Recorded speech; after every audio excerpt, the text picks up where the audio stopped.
सोचिए जरा, एक आदमी और उसकी दो जिंदगियां। एक जिंदगी एक आम अमेरिकी पिता की और दूसरी सोवियत संघ के एक टॉप सीक्रेट केजीबी जासूस की। ये कोई फिल्मी कहानी नहीं, ये है जैक बार्स्की की अविश्वसनीय सच्ची कहानी। एक ऐसा इंसान जो शीत युद्ध की दोहरी दुनिया में फंस गया था। तो ये शब्द खुद जैक बार्स्की के हैं और ये साफ बताते हैं कि मामला क्या था। एक जवान होनहार लड़के के लिए केजीबी का हिस्सा बनना वो सिर्फ एक मिशन नहीं था। अरे ये तो दुनिया की सबसे ताकतवर स्पाई एजेंसी का हिस्सा बनने का एक नशा था, एक एहसास कि देखो मुझे चुना गया है। लेकिन सवाल तो ये है कि आखिर पूर्वी जर्मनी का एक इतना तेज सरार स्टूडेंट अमेरिका में केजीबी का डीप कवर जासूस बना कैसे? यह सफ़र कैसे तय हुआ? ये कहानी सिर्फ जासूसी की नहीं है, यह है किस्मत की, सोच की और आखिर में एक बहुत ही मुश्किल चुनाव की। तो चलिए कहानी की शुरुआत में चलते हैं। देखते हैं कि कैसे केजीबी ने एक होनहार स्टूडेंट को चुना और उसे एक ऐसे खतरनाक सीक्रेट एजेंट में बदल दिया जिसके हाथों में देश के सबसे बड़े राज थे। देखिए, केजीबी ऐसे ही किसी को भी नहीं उठा लेती थी। उनकी एक खास चेकलिस्ट थी। उन्हें चाहिए था कोई जो पढ़ाई में जबरदस्त हो, कम्युनिस्ट विचारधारा में जिसका दिमाग पूरी तरह से धुल चुका हो, और हाँ, सबसे जरूरी, जिसके परिवार से मजबूत रिश्ते न हो। कोई ऐसा जो उसे पीछे खींच सके। और जैक बार्स्की, अरे वो तो एकदम परफेक्ट कैंडिडेट थे, एक कोरे कागज की तरह जिसे केजीबी अपने सबसे घातक हथियार में बदल सकती थी। इस तरह के जासूस को इल्लीगल कहा जाता था और ये कोई आम जासूस नहीं होते थे। जरा सोचिए, एक अनजान देश में पूरी तरह से अकेले, कोई डिप्लोमेटिक कवर नहीं, कोई मदद नहीं, कुछ भी नहीं, और अगर पकड़े गए ना तो आपका अपना देश ही पहचानने से इनकार कर देगा। ये जासूसी का सबसे खतरनाक और अकेला काम था। और हाँ, ये सब रातों रात नहीं हुआ। अरे केजीबी ने करीब करीब 1.5-2 साल तक उसे परखा। फिर उसे एक अल्टीमेटम दिया गया, 24 घंटे में फैसला करो कि तुम अपनी पूरी जिंदगी हमें दोगे या नहीं। और जब उसने हाँ कहा तो फिर शुरू हुई 5 साल की ऐसी जबरदस्त ट्रेनिंग जिसका मकसद सिर्फ एक था, एक इंसान को हथियार में बदलना। ट्रेनिंग का जो फाइनल टेस्ट था ना, वो लगभग नामुमकिन था। उसे पूर्वी बर्लिन में एक अपार्टमेंट ढूंढने को कहा गया। अब मुश्किल ये थी कि वहां सारे घर सरकार के कंट्रोल में थे और मिलना नामुमकिन था। तो असल में ये टेस्ट अपार्टमेंट ढूंढने का था ही नहीं, ये तो ये देखने के लिए था कि क्या वो सिस्टम को चकमा दे सकता है, क्या वो नामुमकिन को मुमकिन कर सकता है। और हाँ, उसने कर दिखाया। उसने साबित कर दिया कि वो इस खेल के लिए तैयार है। अच्छा, तो ट्रेनिंग खत्म हुई और अब असली मिशन की बारी थी। चलिए अब चलते हैं अमेरिका, जहां केजीबी के सारे बनाए बनाए प्लान अमेरिकी जिंदगी की सच्चाई से टकराकर चूर चूर होने वाले थे। बार्स्की ने एक बड़ी अच्छी बात कही थी। उसने कहा केजीबी वाले एक्वेरियम में मछली को देखने वालों की तरह थे।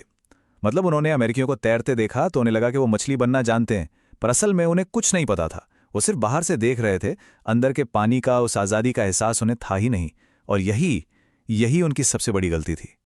आप यकीन नहीं करेंगे कि मॉस्को से उसे क्या इंस्ट्रक्शंस मिले थे। मतलब हंसी आ जाए। उसे कहा गया, जाओ टैक्सी ड्राइवर बन जाओ या पासपोर्ट के लिए ऑफिस में खुद अप्लाई करो। और सबसे मजेदार, बस जाओ और जो लोग विदेश नीति बनाते हैं उनसे दोस्ती कर लो। ये सब दिखाता है कि उन्हें अमेरिका की जरा भी समझ नहीं थी। ये प्लान शायद किसी बंद समाज में काम कर भी जाता, पर अमेरिका जैसे खुले देश में बिल्कुल नहीं। और देखिए किस्मत का खेल, केजीबी के इसी बेवकूफ़ी भरे इंस्ट्रक्शन ने उसे बचा लिया। जब वो खुद पासपोर्ट ऑफिस गया तो अधिकारियों को शक हो गया और उसे वहां से भागना पड़ा।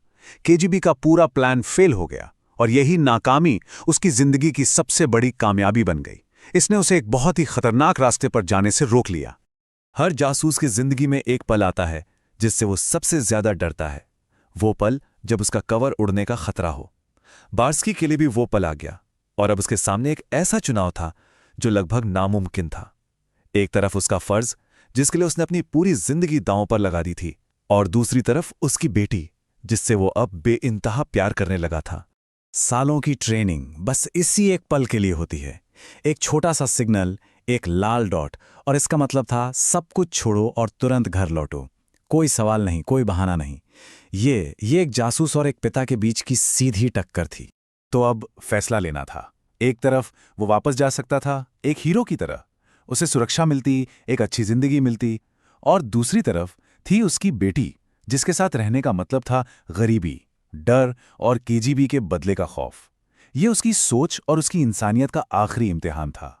और केजीबी ने ज्यादा इंतजार नहीं किया। इस बार कोई सिग्नल नहीं, कोई कोड नहीं, सीधी धमकी।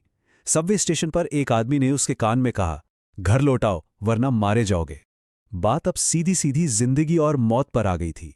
यहां बार्स्की ने कमाल का दांव खेला। उसने एक ऐसा झूठ बोला जिससे केजीबी भी डरती थी। उसने मॉस्को को बताया कि उसे एड्स हो गया है। उस जमाने में एड्स का मतलब था मौत की सजा। ये सुनकर केजीबी ने उसे अपने लिए खतरा मान लिया और उसे मरा हुआ घोषित कर दिया। मतलब अपने परिवार को बचाने के लिए उसने अपने जासूस वाले अवतार को खुद ही मार डाला। इसके बाद कई साल गुजर गए। जैक बार्स्की एक आम जिंदगी जी रहा था। उसका अतीत एक गहरे राज की तरह दफन था। पर कहते हैं ना, राज ज्यादा दिन तक राज नहीं रहते। आखिरकार उसका अतीत दरवाजे पर दस्तक देने आ ही पहुंचा। कहानी में ट्विस्ट तब आया जब केजीबी का ही एक अफसर भागा और उसने कुछ सीक्रेट फाइलें दे दी। उन फाइलों में एक नाम था बार्स्की, एक इल्लीगल जासूस। इसके बाद एफबीआई ने 2 साल से ज्यादा तक उस पर चुपचाप नजर रखी। उन्होंने उसके बगल वाला घर तक खरीद लिया। वो उसकी हर एक हरकत को देख रहे थे और धीरे धीरे अपना जाल कस रहे थे। और अंत बिल्कुल फिल्मी नहीं था। कोई गोलियां नहीं चली, कोई कार चीज नहीं हुआ। बस एक टोल बूथ पर उसकी गाड़ी रोकी गई और एक एजेंट ने अपना वॉलेट खोलकर कहा, एफबीआई, हमें आपसे बात करनी है। बस इतने सालों की दोहरी जिंदगी एक पल में खत्म। जानते हैं पकड़े जाने पर उसके पहले शब्द क्या थे? उसने एफबीआई एजेंटों से कहा, तुम लोगों को इतनी देर क्यों लगी? सोचिए, ये डर नहीं था, ये एक तरह की राहत थी। ये शब्द उस आदमी के थे जो भाग भाग कर थक चुका था। एक ऐसा आदमी जो अब केजीबी जासूस नहीं बल्कि एक अमेरिकी पिता था, जो अपने अतीत का सामना करने के लिए अब तैयार था। तो जैक बार्स्की की कहानी सिर्फ एक जासूस की कहानी नहीं है। ये कहानी है 2 दुनियाओं, 2 सोच और 2 परिवारों के बीच फंसे एक इंसान की। और ये हमें एक बहुत बड़ा सवाल सोचने पर मजबूर करती है कि असली वफादारी आखिर होती किससे है? क्या देश से, अपनी सोच से, या फिर उन लोगों से जिनसे हम प्यार करते हैं? और जब